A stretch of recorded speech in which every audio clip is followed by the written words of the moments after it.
لو كان بيننا الحبيب لدنا. Bismillahirrahmanirrahim.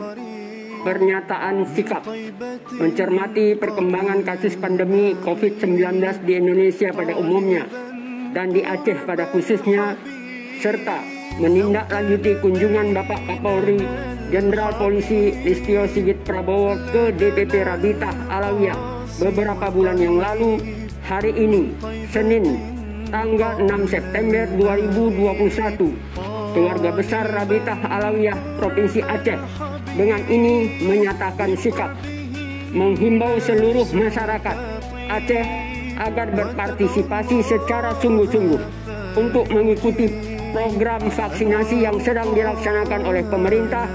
Keluarga besar Rabithah Alawiyah Aceh mendukung dan siap bekerja sama dengan Polda Aceh untuk mensukseskan program vaksinasi di Aceh.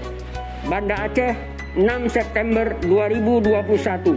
Mewakili keluarga besar Rabithah Alawiyah Provinsi Aceh, DPC Rabithah Alawiyah PD Jaya Aceh, Said Muslim Al-Bahsin, Ketua, ditandatangani DPC Rabithah Alawiyah Aceh Timur Raya, Said Abdurrahman Assegaf, Ketua, ditandatangani.